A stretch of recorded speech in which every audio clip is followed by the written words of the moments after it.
We all know the Hulk is a powerhouse of a character.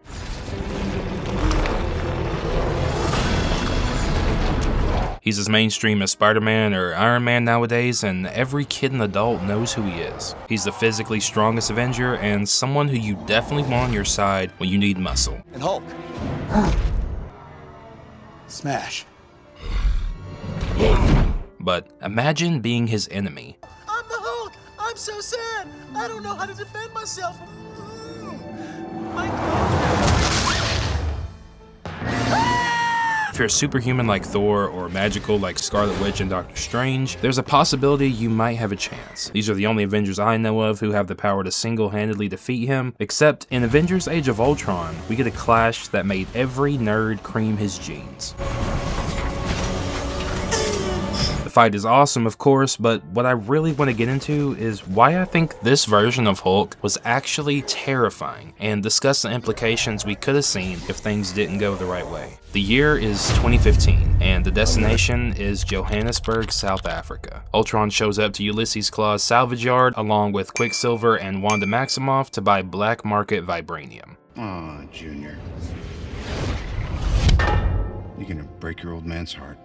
The Avengers show up to fight, but quickly get dispatched by Quicksilver's speed and Wanda's abilities. She completely dismantles the team from the inside out using her telepathic abilities to afflict them with traumatic and vivid hallucinations. These waking nightmares leave the Avengers' core fighters emotionally shattered, disoriented, and entirely removed from the battle, but it's Wanda's final move that ends up being the most devastating. After the battle, we see her and Quicksilver as they find Bruce Banner at the Quinjet. She says, I want the big one.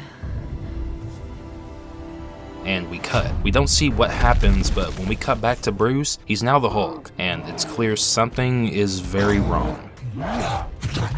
This single scene is utterly terrifying on its own. We see Hulk violently crash down as he appears panicked from behind. Then as he turns, we see his bloodshot eyes as they now rest in abnormally dark sockets. His skin is now a shade of pale sickly green, and his body is covered in visible swollen veins protruding aggressively across his face, neck, and chest. His skin and hair are coated in sweat, and his body is hunched over as he violently shakes his head, seemingly trying to rid himself of Wanda's distressing hallucinations. We see Johannesburg in the background, and as fast as he arrived, he powerfully leaps towards the unsuspecting city. This is the true horror of this scene and what originally caught my eye when I watched this movie for the first time. A massive creature lurking outside of a city unaware of the trouble on its way invokes the same fear as watching something like Godzilla swimming towards Tokyo or even a tsunami rushing towards the coastline. You know the disaster is imminent before civilians in the movie do, and that feeling has always stuck with me as being particularly dreadful. Soon enough, we see Hulk in the city streets as the local police rush to aid civilians, leading to this terrifying POV of Hulk's rampage. The speed and sheer force on display here is a jump scare in itself. The movie will tell you no one was killed here, but there's just no way people survive this.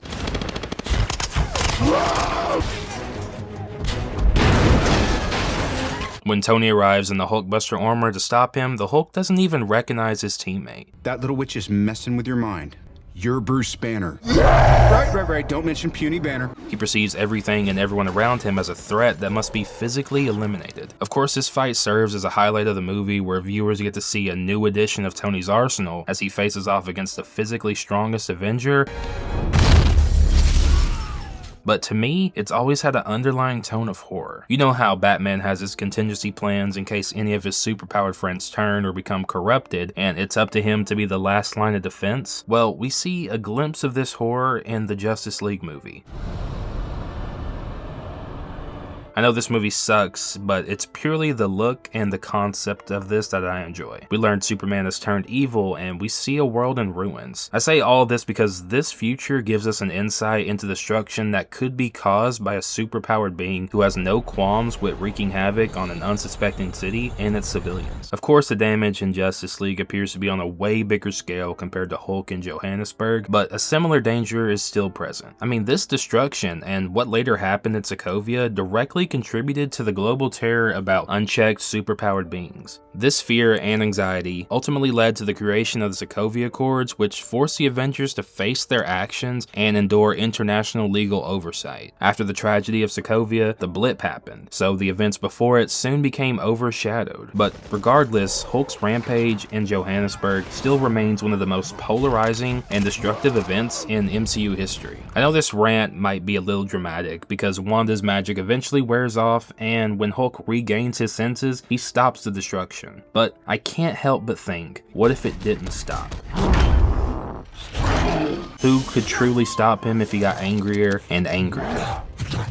Thor didn't yet have the power we saw in Ragnarok, and Tony's resources would have eventually ran out. Tony only stopped him because the movie needed him to. But we've seen the comic version of Hulk destroy armor that Tony crafted from celestial energy. That alone shows Hulk's true potential. The Hulk we see in the MCU is a different story.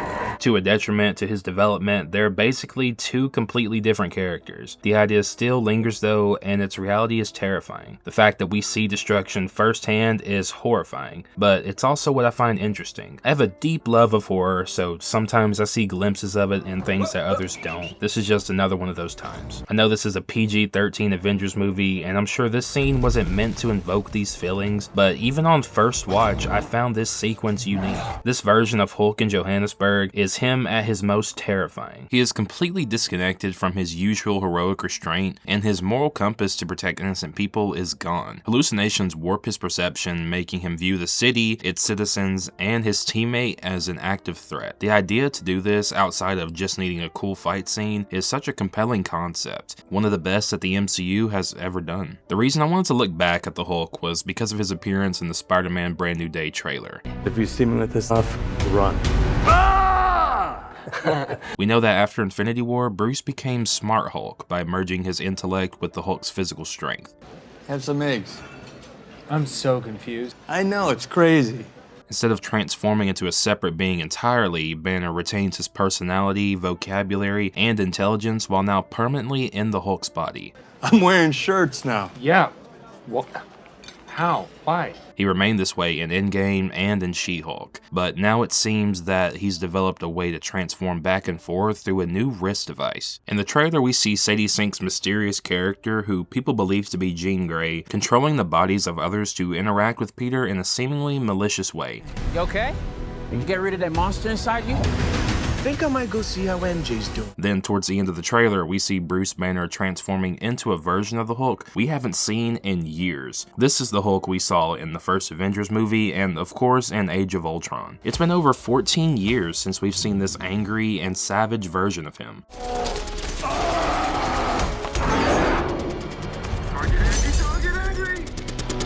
Now, I say all of this because if Jean Grey can manipulate Bruce's mind enough to force him into this transformation, then we might experience a Hulk whose moral compass is non-existent and on par with the version we saw in Johannesburg. We see a lot of shots of Hulk fighting Spider-Man, so this fight could potentially lead into some dangerous territory where someone is gonna have to intervene to stop Hulk's rampage.